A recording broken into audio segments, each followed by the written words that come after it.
नमस्कार दोस्तों, स्वागत है आप लोगों का हमारे चैनल आरटीएस एकेडमी पर। बहुत बहुत धन्यवाद आप लोगों का चैनल को आगे बढ़ाने के लिए। बहुत बहुत धन्यवाद, बहुत बहुत शुक्रिया अदा करता हूँ आप लोगों का। कल वीडियो नहीं बन पाया था, कल व्यक्तिगत काम से, क्योंकि ऑफलाइन क्लास चलानी थी इसलिए चले गए थे पोस्टर को चिपकवाने के लिए कुछ लोगों के साथ, इसलिए कोई वीडियो बना नहीं पाया। सारे सब्जेक्ट्स हैंडल करने हैं, इसलिए थोड़ा सा आप लोग भी धैर्य बना करके रखिए। सभी सब्जेक्ट्स मिलते जाएंगे। फिलहाल देर न करते हुए चलिए शुरू करते हैं। आज की क्लास बहुत ही मस्त होने वाली है। मस्त का मतलब क्या है कि देखिए, साइकोलॉजी एक ऐसा सब्जेक्ट है जो अगर आपने उसमें रुचि पैदा की, देखिए किसी भी सब्जेक्ट में अगर रुचि है तो आपके लिए वो कठिन नहीं रह जाएगा। अगर आपने अरुचि दिखाई तब वो आपके लिए कठिन क्या, फिर तो असंभव बन जाना है। आज का हमारा चैप्टर है किशोरावस्था, क्योंकि हमने बाल्यावस्था तक चैप्टर को क्लियर करवा दिया है, तो आज हम लोग बात करेंगे किशोरावस्था पे। और यहाँ पे विश्वास मानिए, आपको किशोरावस्था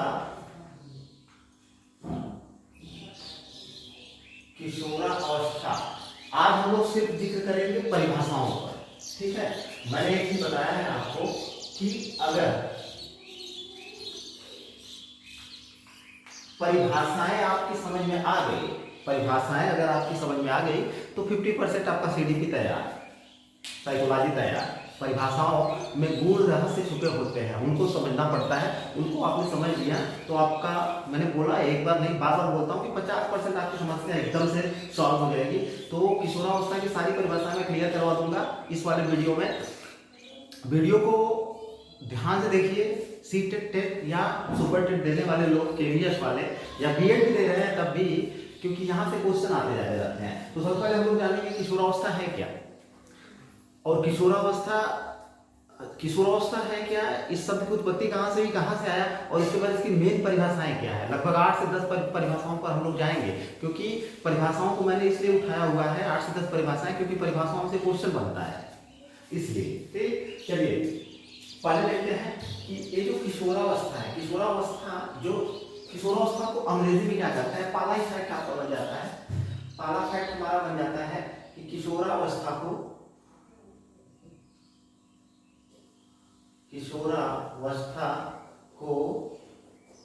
अंग्रेजी भाषा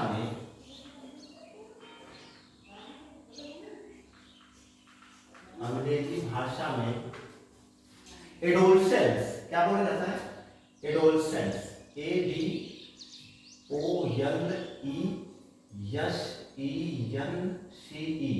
एडोलसेंस कहा जाता है। पहला फैक्ट है।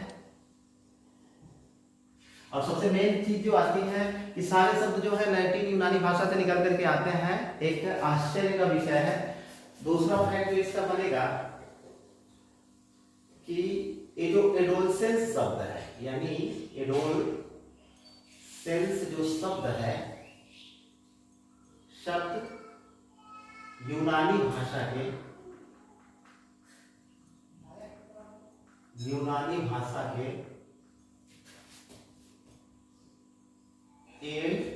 एडिलिशियर,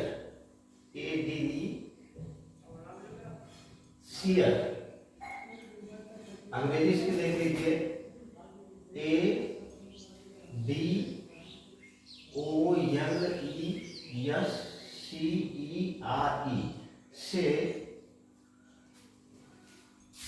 बना है।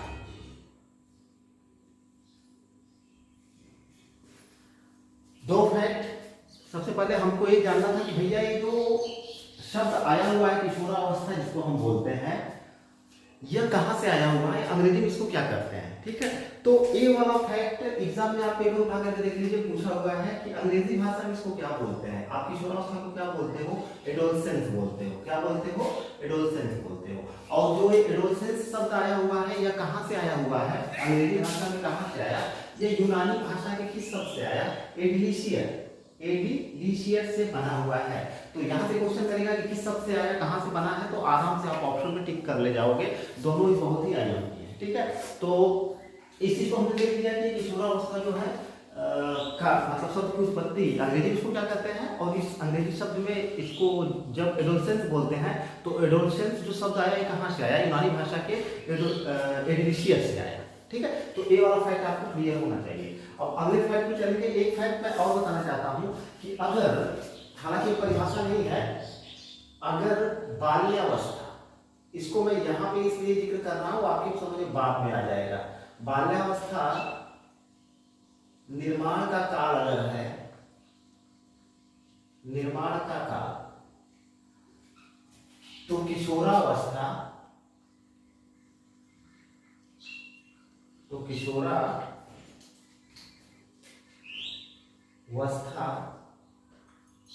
प्रमाण का काल है।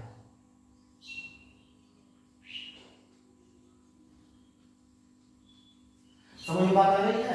बाल्यावस्था को निर्माण का काल बोला गया है। शैक्षिक दृष्टि से बाल्यावस्था क्या है, निर्माण की अवस्था है, निर्माण का काल बोला जाता है। और किशोरावस्था, अगर बाल्यावस्था निर्माण का काल है तो किशोरावस्था किसका काल है?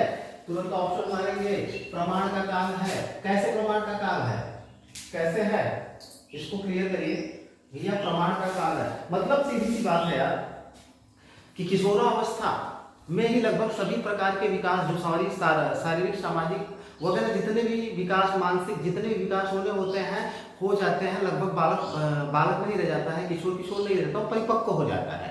तो इसीलिए उसको क्या बनना है, समाज में उसकी क्या भूमिका होगी, क्या बनेगा, कैसा बनेगा, किस तरफ जाएगा, समाज में उसकी भूमिका क्या होगी, सब कुछ है ये किशोरावस्था बता देता है। इसीलिए इसको प्रमाण का काल बोला जाता है। यानी यह इसके व्यक्तित्व को प्रमाणित कौन करता है? बाल्यावस्था में तो इसका निर्माण होता है, लेकिन किशोरावस्था में प्रमाण मिल जाता है कि भैया आप क्या बनोगे, साधु बनोगे, संत बनोगे, चोर बनोगे, डॉक्टर बनोगे, डकैत बनोगे, क्या बनोगे, इंजीनियर बनोगे या साधु बनोगे, मतलब कुछ क्या बनेंगे आप। एक इसका प्रमाण कहाँ से मिल जाता है हमको? किशोरावस्था से मिल जाता है। वीआईओ फैक्ट है, इजी टू मॉडल क्वेश्चन है।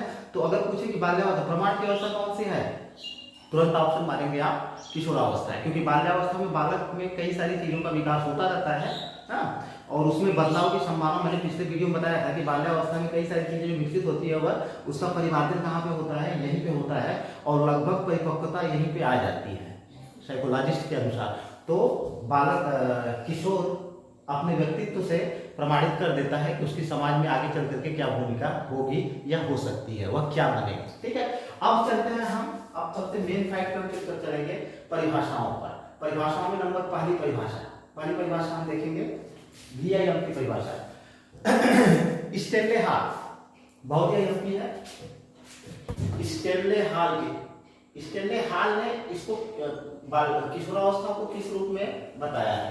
स्टेनले हाल, आप पेपर उठा करके देखिए, खूब एग्जाम में पूछा गया है कि स्टेनले हाल ने किशोरावस्था को क्या, उसको उपनाम भी कर सकते हैं, किस नाम से बताया है या उनकी परिभाषा क्या, उन्होंने कैसे इसको प्रदर्शित किया है। तो स्टेनले, सॉरी यार, हाल पूरा लिखते हैं। स्टेनले हाल ने किशोरावस्था को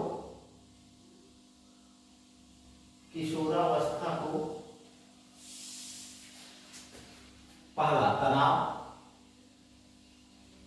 दूसरा तूफान, तीसरा संघर्ष, चौथा विरोध की अवस्था बताया है।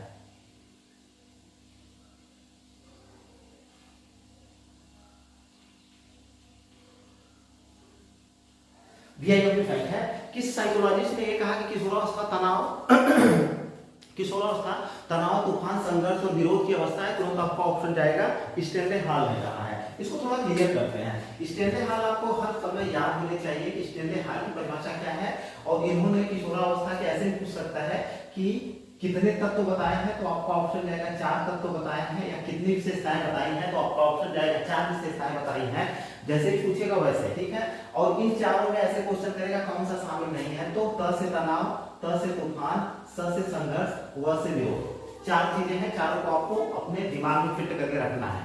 ये 4 तत्व हैं या 4 विशेषता है, किसके अनुसार? स्टेनले हाल के अनुसार। तो अब इसको हम तोड़ते हैं, परिभाषा को तोड़ते हैं और किशोरावस्था को इनके अनुसार समझने की कोशिश करते हैं कि इनके कहने समझने का मतलब क्या है, इन्होंने हम सिर्फ एक लाइन उसको समझ लेंगे। इन्होंने कहा कि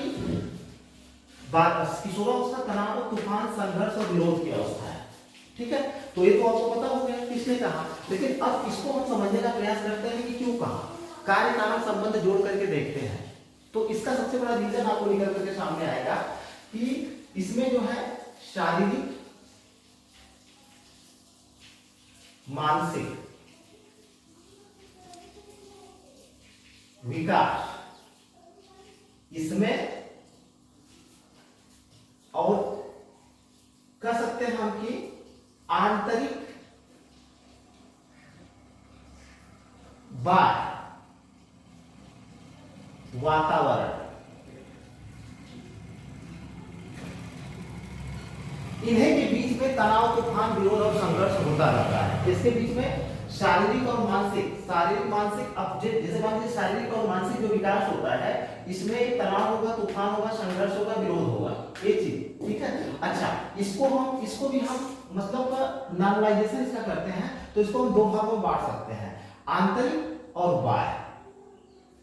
आंतरिक और बाह्य, अब इसमें कैसे तनाव होता है? आंतरिक का मतलब क्या होता है कि चूंकि किशोरावस्था में जाकर के साइंटिफिक दृष्टिकोण से देखा जाए तो किशोरावस्था में जाकर के बहुत से क्या होते हैं, हार्मोन्स होते हैं, बहुत से हार्मोन्स होते हैं जिनका जो है विकास होता है या जो निकलना प्रारंभ होते हैं, और वह प्रभावित करते हैं किस पर, किशोर के शारीरिक और मानसिक विकास उस पर, उसको प्रभावित करते हैं। तो इन हार्मोन्सों का बहुत बड़ा योगदान होता है। तो इन हार्मोन्सों का योगदान उसके आंतरिक व्यक्तित्व पर पड़ता है। किस पर पड़ता है? आंतरिक व्यक्तित्व पर पड़ता है या आंतरिक विशेषताओं पर पड़ता है। ठीक है, लंबाई का बढ़ना, ठीक है, उसके विचारों में जो परिवर्तन आता है, उसमें मानसिक प्रक्रिया में जो परिवर्तन आता है या जो विकास होता है उसमें, इन सब में भी शरीर के आंतरिक हार्मोन्स जो होते हैं इनका योगदान होता है। दूसरी चीज है कि बाह्य वातावरण के संपर्क में किशोर आता है। बाल्यावस्था में तो आ ही जाता है, लेकिन किशोरावस्था में बाह्य वातावरण से उसका संपर्क पूरी तरह से लगभग ऐसा माना जाता है, साइकोलॉजी मनोवैज्ञानिक मानते हैं कि बाह्य वातावरण से उसका पूरा प्रत्यक्षीकरण जो है इस किशोरावस्था में हो जाता है। तो अगर एक नॉर्मलाइजेशन किया जाए तो बाह्य वातावरण से उसका पूरा संपर्क बालक का कब होता है? तो किशोरावस्था में होता है। तो तनाव, तूफान, संघर्ष और विरोध के लिए हार्मोन्स भी जिम्मेदार होते हैं और बाह्य वातावरण और परिस्थितियां भी जिम्मेदार होती हैं। बाह्य वातावरण परिस्थितियां किस प्रकार से जिम्मेदार होती हैं? क्योंकि तमाम तरह के उसके दोस्त मित्र मिलते हैं और कई प्रकार की विचारधाराओं वाले मिलते हैं तो उसका उस पर प्रभाव पड़ता है। बाल्यावस्था में पड़ रहा था, इस अवस्था में पड़ रहा था, लेकिन इस अवस्था में कुछ ऐसी चीजें, ये आंतरिक चीजें जो विकसित होती हैं, जो हार्मोन्स विकसित होते हैं, ये जो हार्मोन्स की भूमिका होती है बड़ी महत्वपूर्ण होती है। यह उसके शारीरिक और मानसिक उनमें शारीरिक और मानसिक परिवर्तन तो लाते ही हैं, लेकिन यही तनाव के लिए, तूफान के लिए, संघर्ष के लिए, विरोध के लिए इन हार्मोन्सों की बड़ी बहुत महत्वपूर्ण भूमिका होती है। ठीक है, तो आंतरिक और बाह्य ये दोनों कारक जिम्मेदार होते हैं तनाव, तूफान, संघर्ष और विरोध के लिए। ठीक है, तो अब इसमें जो है किशोर को थोड़ा सा सामंजस्य स्थापित करने में थोड़ा सा कठिनाई महसूस होती है। हालांकि किशोरावस्था को अन्य किन नामों से जाना जाता है, क्या क्या चीजें हैं, वो सब हम बाद में डिस्कस करेंगे। बस इसको इसलिए स्टेटमेंट की परिभाषा आप जानिए और इसमें सिर्फ ये जानिए कि आंतरिक और बाह्य कारक जो होते हैं यह जो है तनाव, तूफान, संघर्ष और विरोध के लिए जिम्मेदार होते हैं। आंतरिक कारक में आपका शारीरिक, मानसिक दोनों आ सकता है। ठीक है, बाह्य में भी शारीरिक, मानसिक दोनों आ सकता है।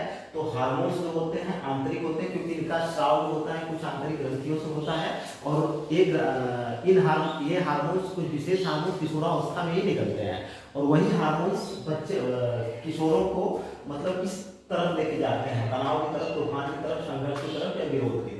कुछ हार्मोन्सों का भी हार्मोन्स भी जिम्मेदार होते हैं और कुछ बाह्य वातावरण परिस्थितियां भी जिम्मेदार होती हैं। दूसरी परिभाषा को देखा जाए, वैलेंटाइन, बहुत ही अच्छी परिभाषा है वैलेंटाइन की। वैलेंटाइन के अनुसार इन्होंने क्या कहा? घनिष्ठ और व्यक्तिगत मित्रता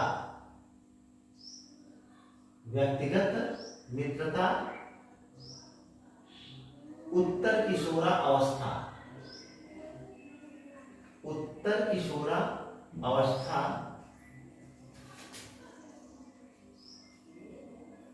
में होती है या विकसित होती है। अब वैलेंटाइन ने कहा कि भैया घनिष्ठ और व्यक्तिगत मित्रता देखिए हिंदी में मित्र, दोस्त, सखा वगैरह में काफी डिफरेंसेस है। तो अगर वैलेंटाइन की परिभाषा किसने कहा कि घनिष्ठ और व्यक्तिगत मित्रता उत्तर किशोरावस्था में होती है, तो आपका ऑप्शन जाएगा भैया वैलेंटाइन ने कहा है। ठीक है, उत्तर किशोरावस्था सॉरी यहाँ पे हम लिखना भूल गए। किशोरावस्था जो होती है यह 13 से 18 साल की उम्र तक, 12 वर्ष की समाप्ति और 13वें वर्ष के प्रारंभ में शुरू हो जाती है 13 से 18 वर्ष में। तो यहाँ पे इन्होंने कहा कि घनिष्ठ और व्यक्तिगत मित्रता उत्तर किशोरावस्था में होती है। तो जो उत्तर किशोरावस्था होती है ये 15 से 18 साल मानी जाती है। ठीक है, तो आपका ऑप्शन जा सकता है कि 13 से 15, ठीक है, या 15 से 18। तो 13 से 15 जो होता है वो पूर्व किशोरावस्था और 15 से 18 उत्तर किशोरावस्था होता है। तो इनकी परिभाषा के अनुसार 15 से 18 वर्ष की अवस्था में घनिष्ठ और व्यक्तिगत मित्रता किशोर आपस में स्थापित कर लेते हैं। तो इनकी परिभाषा बहुत ही आईएमपी है, उत्तर किशोरावस्था को 15 से 18 साल। अब यहाँ पे घनिष्ठ और व्यक्तिगत मित्रता कैसे याद करेंगे, किसने कहा? परिभाषाओं को आप पहली बात तो ट्रिक से भी याद कर सकते हैं, ट्रिक आप अपने आप बनाइए। लेकिन अगर आप इसको ट्रिक से याद करना चाहते हैं वैलेंटाइन का, इनका तो आपको याद करना ही करना है वैलेंटाइन का। तो अगर वैलेंटाइन डे मनाया जाता है ना 14 फरवरी को वैलेंटाइन डे मनाया जाता है, और वैलेंटाइन डे कैसे मनाया जाता है? मित्रों से ही संबंधित होता है ना, आपस में लोग मित्रता, दोस्ती, यारी मतलब इसको प्रदर्शित करते हैं। तो इसको आप ऐसे याद कर सकते हैं कि वैलेंटाइन डे होता है ना, वैलेंटाइन डे पर क्या घनिष्ठ और व्यक्तिगत प्रेम प्रदर्शित किया जाता है।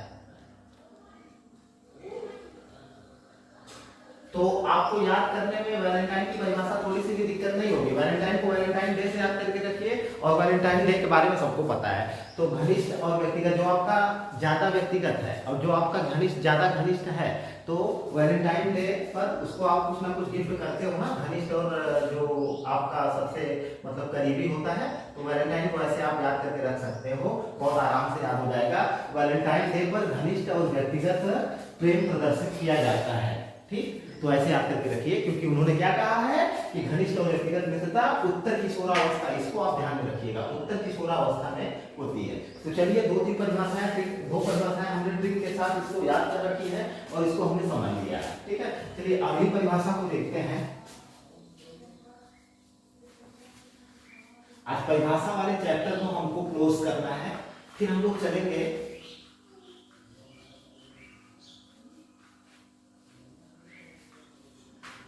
परिभाषा के बाद हम लोग चलेंगे सारे फैक्ट की तरफ। ठीक है, वैलेंटाइन का हो गया। एक है हमारे साइकोलॉजिस्ट क्रो, यानी कौवा, क्रो एंड क्रो। पहले इनकी परिभाषा को देखते हैं, इन्होंने किशोरावस्था के बारे में क्या कहा है, पहले इसको क्लियर करते हैं। तो क्रो एंड क्रो के अनुसार किशोर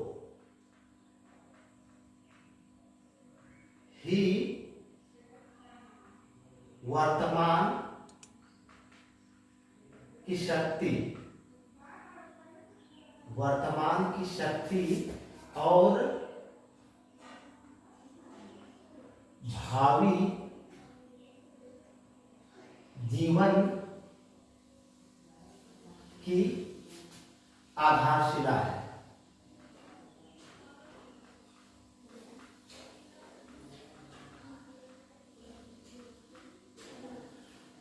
बहुत ही अच्छी बात, इन्होंने इनकी परिभाषा से क्या तथ्य निकल करके आता है। पहले तो आपको ये पता होना चाहिए कि किसने कहा कि किशोरी वर्तमान की शक्ति और भावी जीवन की आधारशिला है। इन्होंने किस उद्देश्य से इस बात को कही है, पहले इसको समझना हमको पड़ेगा। ठीक है, तो देखिए शैशवावस्था की बात आप छोड़ दीजिए, एकदम अपरिपक्वता होती है, शिशु होता है। बाल्यावस्था में बालक का निर्माण होता है, कई तरह की चीजें उसके लिए नवीन होती है, उन परिस्थितियों से सामंजस्य भी स्थापित करता है और उनको जानने समझने का प्रयास करता है। लेकिन किशोरावस्था में सारी चीजों को वो जान लेता है, समझ लेता है सब कुछ। ठीक है, उसका शारीरिक मानसिक जो भी विकास होना होता है, एक तरह से माना जाता है, मनोवैज्ञानिक मानते हैं कि वह परिपक्व हो जाता है। ठीक, वह क्या हो जाता है, परिपक्व हो जाता है, इस चीज को माना जाता है। तो अब जब बालक में मान लिया गया है कि उसके अंदर परिपक्वता आ गई है, जब उसके अंदर परिपक्वता आ गई है, तो मैंने कहा ना कि जब परिपक्व हो गया, शारीरिक मानसिक दृष्टिकोण से समझदार हो गया, तो अब वह क्या है, मतलब क्या उसकी वर्तमान में उसका जो व्यक्तित्व है, वर्तमान में उसका जो व्यक्तित्व है वह कैसा है, जिस प्रकार का होगा, जिस प्रकार के उसके सोच विचार होंगे, ठीक है, जिस प्रकार का उसका टैलेंट होगा, वैसा ही वह चल करके उसी टैलेंट का प्रदर्शन वर्तमान में भी देखा जाएगा, मतलब करेगा। और भविष्य की जो दिशा उसकी निर्धारित होगी, भविष्य की दिशा भी उसकी वर्तमान जो व्यक्तित्व क्षमता होगी उसी के अनुसार भविष्य की दिशा भी निर्धारित हो जाएगी। तो इनके कहने का मतलब यह है कि वर्तमान की जो पावर है, क्योंकि किसी भी देश की समृद्धि का सबसे बड़ा सूचक होता है मैन पावर। मैन पावर में मैन का मतलब आदमी की शक्ति। तो आप तो 40 साल 45 साल 50 साल 55 साल जब तक रिटायर नहीं होते हो तब तक अपने देश के लिए कुछ ना कुछ करते रहते हैं, कुछ ना कुछ काम धंधा करते रहते हैं। लेकिन ये जो काम धंधा हम लोग 60-65 साल की उम्र तक 70 साल की उम्र तक करते रहते हैं, इसका प्रारंभ कहाँ से होता है? सरकारी नौकरी या नौकरी में प्रवेश, या बहुत से नियम कानून बनाए गए हैं कि बाल्यावस्था में आप किसी को भी किसी काम पे नहीं रख सकते, या एक सरकार ने मानदंड स्थापित किया है कि इसको आप पास करने के बाद ही आप किसी जॉब के लिए अप्लाई कर सकते हो। तो मेनली जितनी भी चीजें हैं उसको ये माना जाता है कि किशोरावस्था तक बालक परिपक्व हो जाता है और वह किसी प्रकार की भूमिका को अदा कर सकता है। तो चूंकि उसका जैसा पीछे का परिवेश रहेगा, शिक्षा दीक्षा दी जाएगी, जैसी समझदारी या शारीरिक और मानसिक विकास होगा, उसी प्रकार के व्यक्तित्व का उसका निर्माण होगा। तो किशोरावस्था ये तय कर देता है। मैंने कहा ना, पीछे बताया है कि किशोरावस्था क्या है, बाल्यावस्था अगर निर्माण की अवस्था है तो किशोरावस्था प्रमाण की अवस्था है, यानी कि वर्तमान में क्या है और भविष्य में चल करके उसकी क्या भूमिका होगी, यह कौन सा एज प्रदर्शित करता है, किशोरावस्था प्रदर्शित कर देता है, बता देता है। क्योंकि इसके बाद बदलाव की संभावना कम होती है। साइकोलॉजिस्ट भी कहते हैं कि आप क्या है, क्या बनोगे, ये तो किशोरावस्था ही बता देता है, क्योंकि इसके बाद बदलाव की संभावना काफी कम होती है। ठीक, चाहे वो शारीरिक हो, आपके बौद्धिक क्षमता की बात हो, चाहे कुछ भी हो। तो ये चीज इनकी परिभाषा से ये चीज निकल करके आ रही है। तो क्रो एंड क्रो की परिभाषा आपको याद करके रखनी है। ठीक है, आगे चलते हैं। स्टेनले हाल को एक बार फिर देख लेते हैं। इनका एक वक्तव्य हमने देखा था, एक चीज और पीछे हमने देखा है कि इन्होंने कहा था तनाव, तूफान, विरोध और संघर्ष की अवस्था है। एक बात इन्होंने और कही थी स्टेनले हाल जी ने कि किशोरावस्था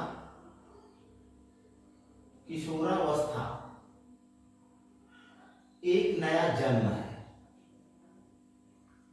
एक नया जन्म है, क्योंकि इसी अवस्था में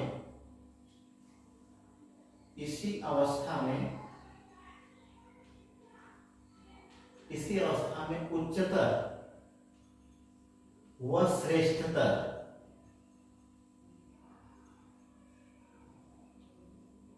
मानव जीवन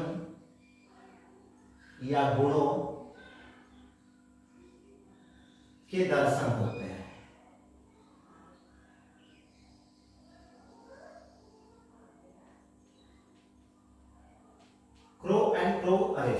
स्टेनले हाल जी ने एक चीज और कही थी किशोरावस्था एक नया जन्म है। तो कभी कभी देखिएगा एग्जाम में सिर्फ इतनी परिभाषा पूछ लिया है कि किसने कहा है कि किशोरावस्था एक नया जन्म है, तो आपको ऑप्शन जाएगा स्टेनले हॉल ने कहा है कि किशोरावस्था एक नया जन्म है। इसके आगे क्या करते हैं, मतलब उसका कारण बताते हुए कहते हैं कि क्योंकि इसी अवस्था में, मतलब इसी किशोरावस्था में उच्चतर व श्रेष्ठतर मानव जीवन या गुणों के दर्शन होते हैं। सीधी सी बात वही जो पीछे कही गई है वही चीज यहाँ पर भी है। कहने का क्या मतलब है कि किशोरावस्था में ही किशोर जो होता है वो पूरी तरह से मान लिया जाता है कि परिपक्व हो गया है, समाज उसका व्यक्तित्व का निर्माण हो जाता है। वर्तमान में उसका व्यक्तित्व क्या है और वर्तमान में उसकी बौद्धिक क्षमता क्या है और भविष्य में उस बौद्धिक क्षमता का उपयोग वह किस ढंग से या किस एरिया में करेगा, क्या बनेगा या उसका समाज में उसकी भूमिका क्या होगी। ठीक है, समाज के लिए उसकी क्या भूमिका होगी, समाज का मतलब देश भी है। ठीक है, समाज या देश के लिए उसकी भूमिका क्या होगी, यह कौन सी अवस्था पूरी तरह से प्रमाणित कर देती है। इसे मैंने कहा प्रमाण की अवस्था है, तो आपका ऑप्शन जाएगा भैया किशोरावस्था ही प्रमाणित कर देती है, बता देती है कि बालक का व्यक्तित्व कैसा है या बालक की भूमिका समाज में कैसी रहेगी, क्या बनेगा या बन चुका है, बनेगा क्या मतलब बन चुका है, तो किशोरावस्था में ही। आगे कहते हैं क्योंकि इसी अवस्था में श्रेष्ठतर और उच्चतर मानवीय जीवन के दर्शन होते हैं। 100% सही बात है। वही चीज हो गई कि किशोर के व्यक्तित्व की संपूर्ण व्यक्तित्व की जो झलक होती है वह हमें इसी अवस्था में मिल जाती है, चाहे वो श्रेष्ठतर हो मतलब श्रेष्ठ व्यक्तित्व हो, चाहे उच्च व्यक्तित्व हो, जो कुछ भी निर्माण होना होता है इसी अवस्था में हो जाता है। और उसके दर्शन में हमको किस अवस्था में मिल जाते हैं, किशोरावस्था में। तो इस परिभाषा को आप कैसे याद करके रखेंगे, स्टेनले हॉल ने कहा कि किशोरावस्था एक नया जन्म है, तो ऐसे आप याद कर सकते हैं कि हाल में बच्चे का जन्म, बच्चे को आप किशोर से लगा लीजिए, तो इससे आप जान जाएंगे कि स्टेनले हॉल ने कहा कि किशोरावस्था एक नया जन्म है। ठीक है, तो आगे चलते हैं। हाल में बच्चे का जन्म श्रेष्ठ व उच्च दशा में हुआ।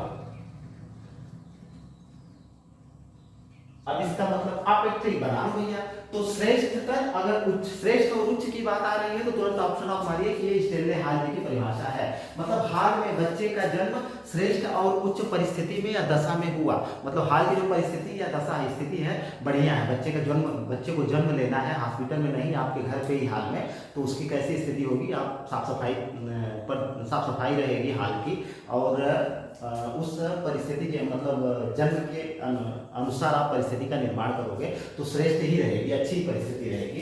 तो ऐसे ट्रिक बना करके आप इसको याद कर लो कि हाल में, यानी स्टेनले हॉल ने कहा कि किशोरावस्था बच्चे को किशोरावस्था जो है बच्चे का जन्म हुआ। ठीक है ना, कैसे हुआ, श्रेष्ठ और उच्च दशा में। ठीक, तो ऐसे आप याद करके रख सकते हो। चलिए तीसरी परिभाषा पर चलते हैं।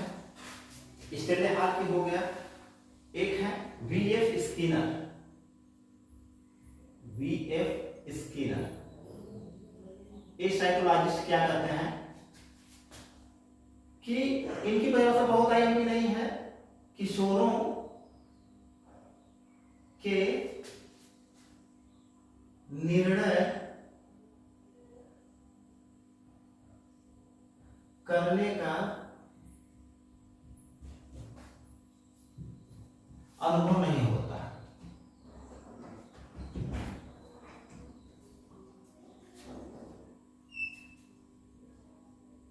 एक तरफ तो परिपक्वता की बात आ रही है, एक तरफ निर्णय की बात आ रही है। तो भैया वीएफ स्किनर जी कह रहे हैं, स्किनर जी क्या कह रहे हैं, किशोरों को निर्णय करने का अनुभव नहीं होता है। तो इन्होंने किस लिए कहा है, इनकी परिभाषा स्टेनले हॉल से, स्टेनले हॉल ने जो बात कही है ना उसी के आधार से इनकी परिभाषा है। जैसे स्टेनले हॉल ने क्या कहा कि किशोरावस्था क्या है, किशोरावस्था तनाव, तूफान, विरोध और संघर्ष की अवस्था है, क्योंकि इसमें क्यों संघर्ष होते हैं उसके बाह्य और आंतरिक कारण होते हैं। तो अब जब संघर्ष होगा तनाव और तूफान की स्थिति होगी तो परिस्थितियों से तालमेल बैठाने में किशोर को दिक्कत होती है और होती भी है। तो इस आधार पर इन्होंने कहा था कि अब तो जब आप टेंशन में होगे, तनाव में होगे, ठीक है, तूफान तो दूसरी चीज है, इसको मैं आगे डिस्कस करूंगा जब विशेषताएं पढ़ेंगे तब। आप विरोध और संघर्ष की अवस्था में रहेंगे तो आप उसका प्रभाव किस पर पड़ेगा, निर्णय करने की क्षमता पर आप पे पड़ेगा। तो इस आधार पर इन्होंने कहा कि किशोरों को, यानी किशोरों को निर्णय करने का कोई अनुभव नहीं होता है। उनका कहना है कि किशोरों को निर्णय करने में, किसी भी समस्या का समाधान करने में या क्या उचित, मतलब उचित अनुचित में थोड़ा सा इनको कंफ्यूजन हो जाता है, ये भी होता है। तो इनको निर्णय करने में क्या होता है, दिक्कत होती है। तो किसने कहा, विलियम स्किनर ने कहा कि किशोरों को निर्णय करने का कोई अनुभव नहीं होता है। निर्णय करने के अनुभव का मतलब ये हो गया कि निर्णय करने में उनको समस्या उत्पन्न होती है, क्योंकि उसका रीजन बहुत सारा है, बाह्य और आंतरिक, जो मैंने बताया था। क्योंकि उथल पुथल, शारीरिक उथल पुथल, मानसिक उथल पुथल की अवस्था यही होती है, तो इसलिए निर्णय करने में दिक्कत हो जाती है। ठीक है, चलिए अब अगली एक परिभाषा और देखते हैं, कोल्सनिक।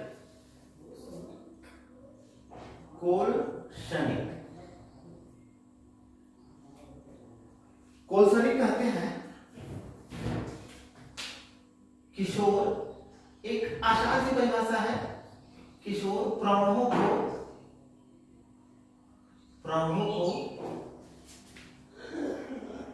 अपने मार्ग में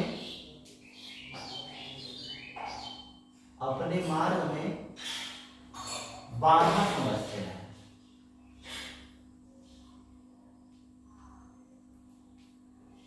समझते हैं। जो उनको स्वतंत्रता प्राप्त करने से रोकता है।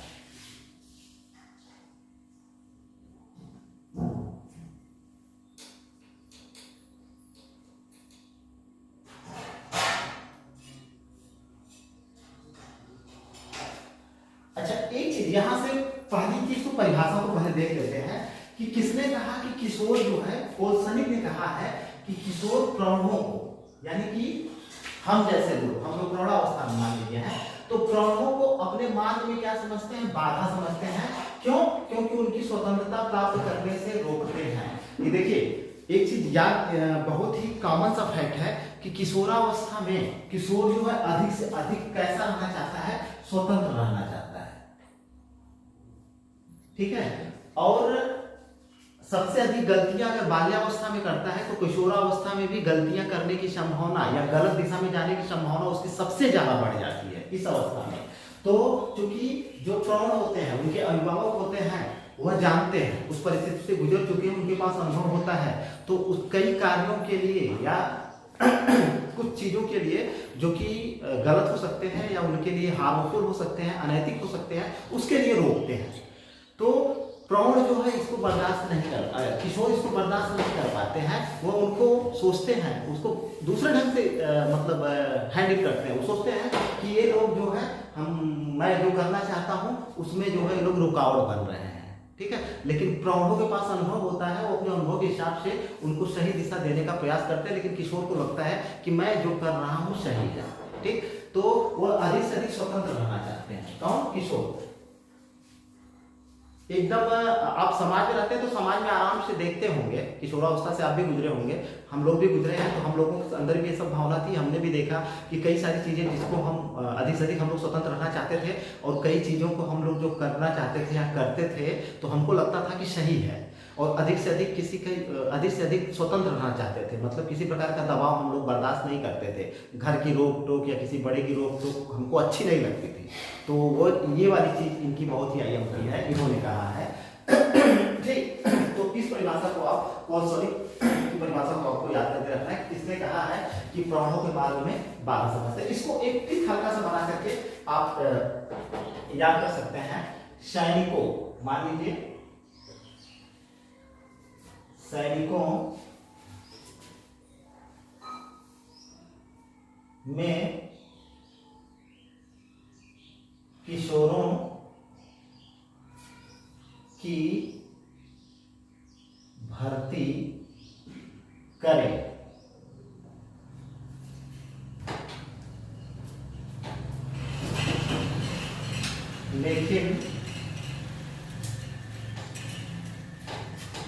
प्रौढ़ों की नहीं। ठीक है, मान लीजिए कौलसनिक जी कहते हैं, उनकी परिभाषा के हिसाब से हमको याद करना हो ट्रिक के अनुसार, तो दो शब्दों में याद कर सकते हैं। सैनिकों का मतलब एक कौलसनिक को ले लीजिए। ठीक है, इन्होंने क्या कहा है कि किशोरों की भर्ती करिए, किशोरों की भर्ती करिए सेना। ठीक है, किशोरों की भर्ती करिए लेकिन प्रौढ़ों की नहीं। तो इसको आप ऐसे याद कर सकते हैं, प्रौढ़ शब्द और किशोर शब्द। और इससे आपको याद हो जाएगा कि किशोर प्रौढ़ों को क्या समझते हैं, बाधा समझते हैं। क्योंकि अगर प्रौढ़ों की भर्ती आप करेंगे तो वह क्या बाधा उत्पन्न करेंगे। क्या उत्पन्न करेंगे? बाधा उत्पन्न करेंगे सैन्य व्यवस्था में। तो ऐसे याद करके इसको रखिए। ठीक है, चलिए अगली परिभाषा देखते हैं।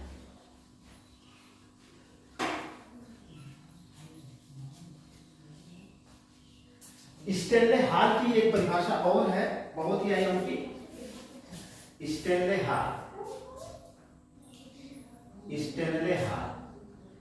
हाल ने कहा था किशोरावस्था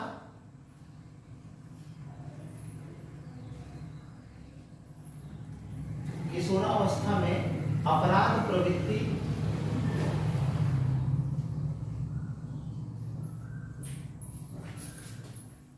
के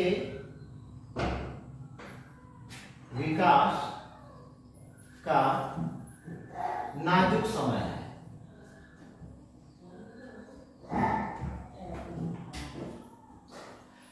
बहुत ही सही बात इन्होंने कही थी। किशोरावस्था में ऐसा देखा गया है कि किशोरों में अपराध की प्रवृत्ति बाल्यावस्था की अपेक्षा अधिक बढ़ जाती है, क्योंकि वही तनाव, तूफान और विरोध की अवस्था होती है। तो आपराधिक गतिविधियों में लिप्त होने की संभावना अगर सबसे ज्यादा बढ़ती है, इसको आप ऑप्शन कैसे लगाओगे? ये एकदम यूनिवर्सल फैक्ट है कि आपराधिक गतिविधियों में लिप्त होने की संभावना किस अवस्था में बढ़ती है, तो तुरंत आप ऑप्शन लगाइएगा कि किशोरावस्था में बढ़ जाती है। अगर बाल्यावस्था है तो कोई भी अवस्था है तो सबसे मेन ऑप्शन होगा किशोरावस्था।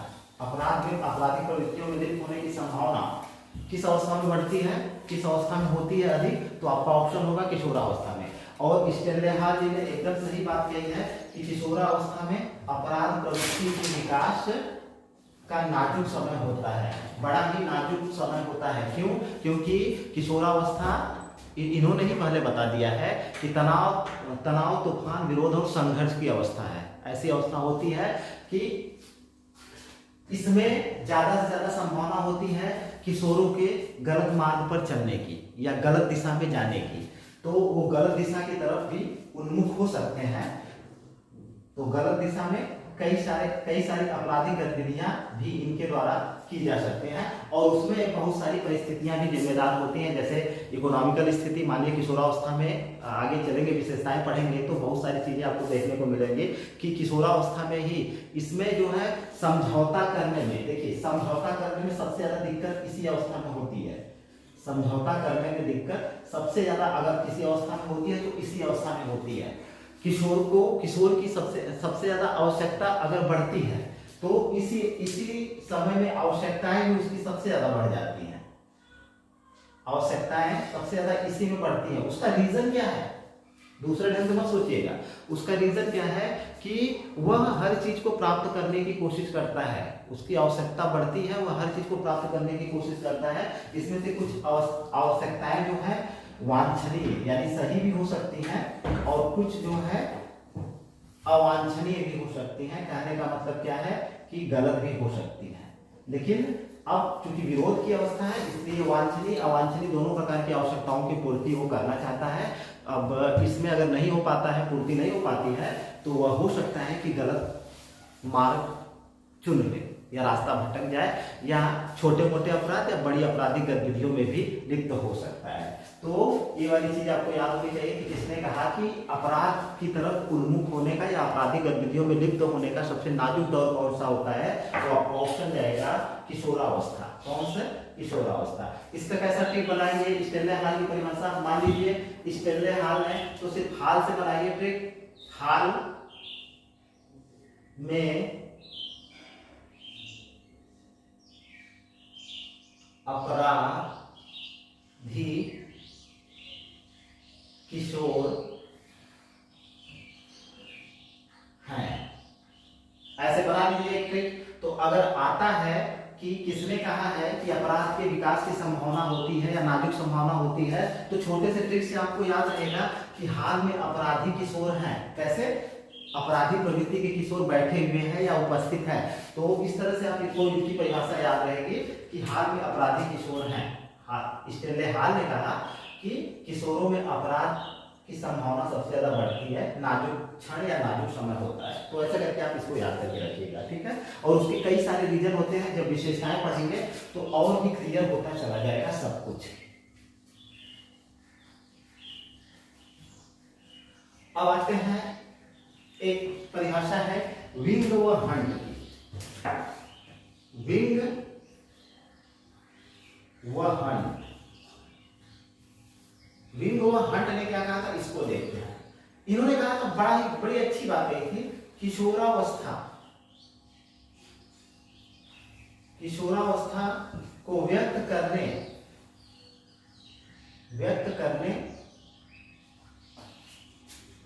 का सबसे सर्वोत्तम शब्द है परिवर्तन। शब्द है परिवर्तन। एक शब्द में इन्होंने इस परिभाषा को बता दिया। इन्होंने कहा कि किशोरावस्था को अगर आपको परिभाषित करना या बताना है तो एक शब्द उसके लिए पर्याप्त है, और वह क्या पर्याप्त है? परिवर्तन। किसने कहा?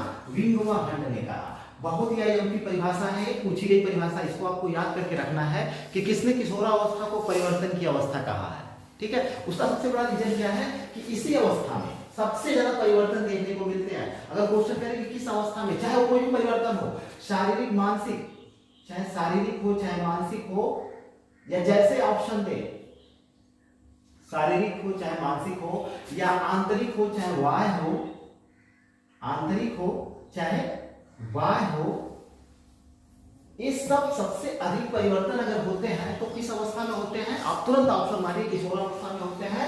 और विंग व हंट ने भी कहा है कि किशोरावस्था को व्यक्त करने का सबसे उत्तम एक ही शब्द में इसको व्यक्त कर दिया जाना चाहिए, परिवर्तन, ठीक है। तो अब विंग व हंट की परिभाषा में से परिवर्तन आप जोड़ करके रखो कि परिवर्तन शब्द आएगा तो विंग व हंट ही आएंगे। तो जैसे विंग का मतलब क्या होता है?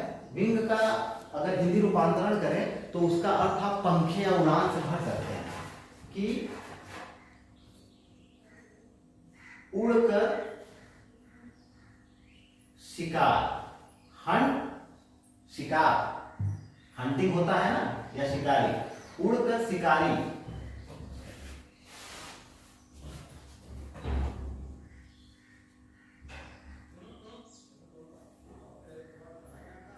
परिवर्तन करता है।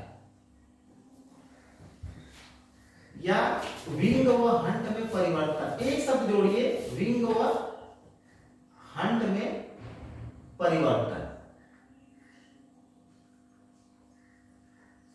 विंग व हंट ने कहा है किशोरावस्था को व्यक्त करने का सबसे बढ़िया शब्द क्या है? परिवर्तन है। तो विंग व हंट के साथ एक शब्द जोड़ करके रखिए, परिवर्तन। विंग व हंट में एक शब्द जोड़ करके रखिए, परिवर्तन। कौन सा परिवर्तन? किशोरों में परिवर्तन, ठीक है। तो इसको ऐसे याद करके रखिए, आप अपनी तरफ से भी बना सकते हैं, क्योंकि मैंने बता दिया इसका रीजन क्या है। चलिए एक अगली परिभाषा देखते हैं, बी.एन. झा। बी.एन. झा, इन्होंने कहा कि बुद्धि का विकास, बुद्धि का विकास किशोरावस्था, बुद्धि का विकास किशोरावस्था में अपनी उच्चतम सीमा पर होता है, अपनी उच्चतम सीमा पर पहुंच जाता है, पहुंच जाता है। आईएमपी परिभाषा इनकी किसने कहा था? बी.एन. झा। बी.एन. झा भारतीय साइकोलॉजिस्ट हैं। इन परिभाषाओं में एक ही आपको भारतीय मिल रहा है, और कौन मिल रहे हैं? बी.एन. झा मिल रहे हैं। इन्होंने कहा कि बुद्धि का विकास, सीरियसली इन्होंने क्या कहा है? बुद्धि का विकास किशोरावस्था में अपनी उच्चतम सीमा पर पहुंच जाता है। इनका कहना है कि बुद्धि का जितना भी विकास होना होता है वह इसी तरह से आप समझने का प्रयास करिए तो आप समझ लेंगे कि बुद्धि का जो विकास होता है वह सबसे मतलब अधिक या अपनी उच्चतम सीमा पर जितना होना होता है वह कब हो जाता है, तो किशोरावस्था में हो जाता है। किस अवस्था में हो जाता है? किशोरावस्था में हो जाता है। तो बी.एन. झा का कहना है, बी.एन. झा की परिभाषा को आप याद करके रखोगे। भारतीय साइकोलॉजिस्ट हैं, इसलिए IMP हैं, ठीक है। इनका कहना क्या है? क्लियर सी बात है कि जितना भी बुद्धि का विकास होना होता है वह हो जाता है। किस अवस्था तक? किशोरावस्था तक। बात भी सही है, परफेक्ट है, ठीक है। चलिए, तो इन परिभाषाओं को हमने देख लिया।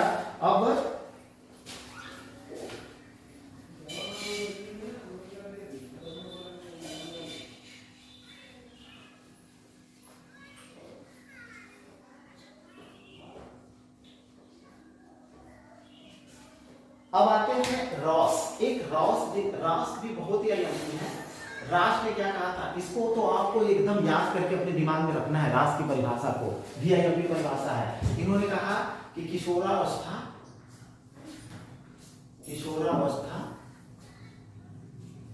शैशवावस्था की पुनरावृत्ति है।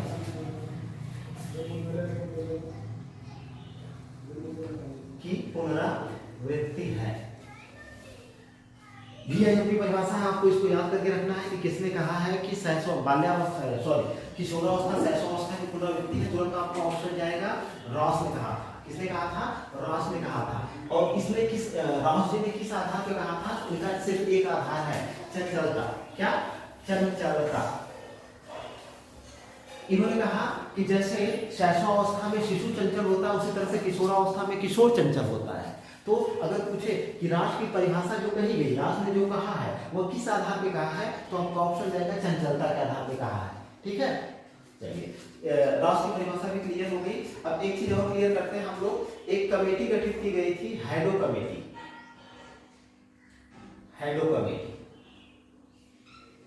इसने कहा था कि 11 से 12 वर्ष की उम्र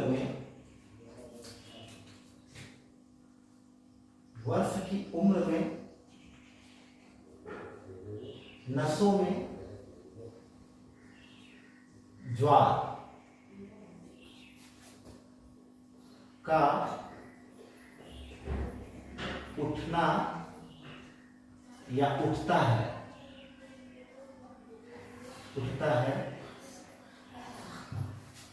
इसे ही किशोरावस्था कहा जाता है।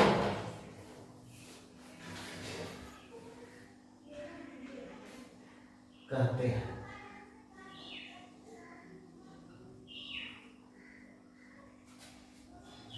और कहा इन्होंने कि यह अवस्था बाल्यावस्था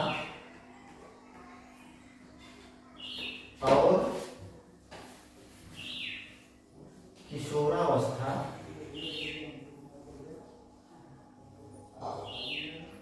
के बीच संधि काल है।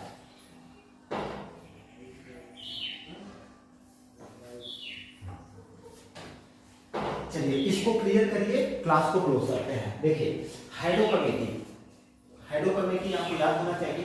हैडो कमेटी कहता है कि 11 से 12 वर्ष की अवस्था में, यानी अगर कमेटी की बात करें तो इन्होंने कहा कि 11 से 12 वर्ष की उम्र में, अब इसको इजी टू मॉडरेट हो जाएगी। 11 से 12 वर्ष की उम्र का क्या मतलब हो गया? बाल्यावस्था। इनके हिसाब से 11 से 12 वर्ष की उम्र का मतलब क्या हो गया? बाल्यावस्था, ठीक है। इन्होंने कहा 11 से 12 वर्ष की उम्र में नसों में ज्वार का उठना आरंभ होता है। क्या उठता है? नसों में ज्वार का उठना आरंभ होता है।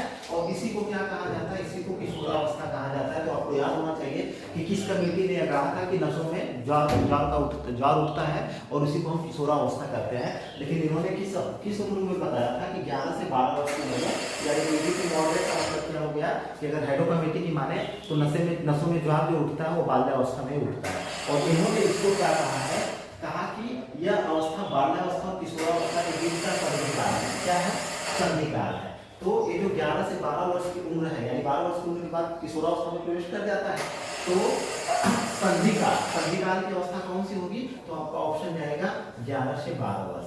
11 से 12 वर्ष की जो अवस्था होगी यह कौन सी अवस्था होगी? संधि काल होगी। और ये संधि काल किसके किसके बीच होगी?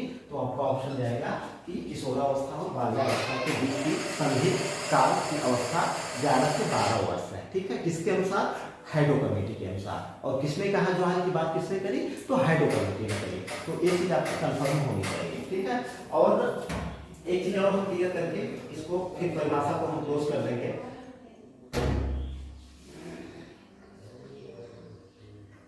ये जो एडोलसेंस है इसका मतलब होता है, इसके बाद हम लोग विशेषताओं पर चलेंगे। एडोलसेंस का अर्थ प्रजनन या परिपक्वता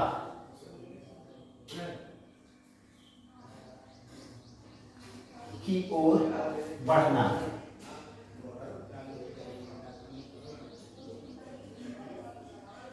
तो एडल्ट या जो एडोलसेंस अंग्रेजी शब्द है जिसका मतलब किशोरावस्था होता है, तो इसी अवस्था में ये चीज देखी जाती है, यानी कि सेक्स पावर का विकास कब होता है? तो इसी अवस्था में होता है। ठीक है, तो ये जो परिपक्वता की बात होती है, शारीरिक और मानसिक विकास में भी परिपक्वता आती है, और उसके साथ साथ प्रजनन शक्ति में भी क्या होता है? प्रजनन शक्ति का भी विकास इसी अवस्था में हो जाता है। तो एडोलसेंस का अर्थ क्या होता है? प्रजनन की परिपक्वता या शारीरिक मानसिक विकास की परिपक्वता। कब? शारीरिक मानसिक विकास की परिपक्वता कब हो जाती है? एडोलसेंस। इसी को एडोलसेंस कहा जाता है, यानी किशोरावस्था कहा जाता है। ठीक है, तो ये चीज, इतनी चीजें क्लियर हो गई, सारी परिभाषाओं को क्लियर कर दिया गया है। अब आप इसको याद करके रखेंगे। फिर मिलेंगे नेक्स्ट वीडियो में। उस वीडियो में चर्चा होगी किशोरावस्था की सभी विशेषताओं को क्लियर करेंगे हम लोग। उसके उपनाम अन्य किन नामों से जाना जाता है, और भी कोई साइकोलॉजिस्ट है क्या कहा है, या किशोरावस्था से शारीरिक और मानसिक हम साइंटिफिक दृष्टिकोण से और साइकोलॉजिकल दृष्टिकोण, दोनों दृष्टिकोण से इसको देखेंगे। परिभाषाओं को आप लोगों ने समझ लिया होगा। तो चलिए वीडियो को यहीं समाप्त करके वीडियो को लाइक करिए, शेयर करिए और ज़्यादा से ज़्यादा सब्सक्राइब करिए। ठीक है, लाइव क्लास से जुड़ने का प्रयास भी आप लोग करिए। फिलहाल वीडियो देखने के लिए बहुत बहुत धन्यवाद।